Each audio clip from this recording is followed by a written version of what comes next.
It's your favorite neighborhood historian, Dilla, and if you're a Southsider like me, the first time you drove up north, you were probably confused.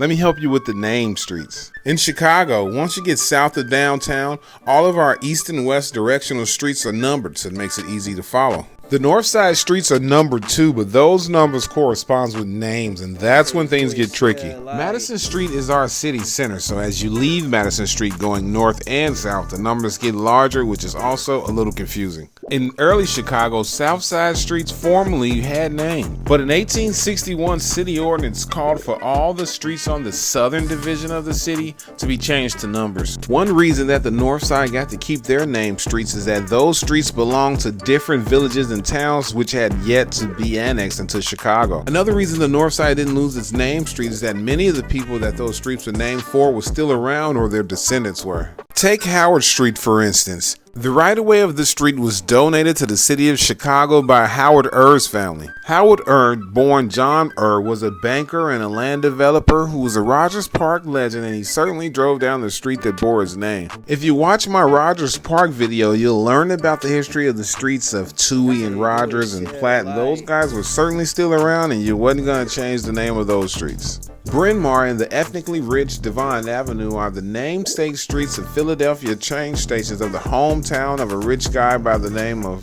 John Lewis Cochran, who developed the Edgewater neighborhood, and him and his descendants were still around, so you wasn't going to change those names. Peterson is named after a guy who planted all the trees after the Great Chicago Fire. Not sure if John Foster still had living descendants in Chicago, but Chicagoans loved him. Lawrence Avenue gets its name because a gentleman wanted to name the street after one of his friends, and that gentleman was still around. Montrose was some kind of Scottish prince, I think, but it was also the name of the subdivision that Lazarus Silverman built, and you wasn't going to change that name. Irving Park Road, formerly Irvington, takes its name from Washington Irving, a famous author. When the area was annexed into Chicago in the late 1880s, it was already a popular street name.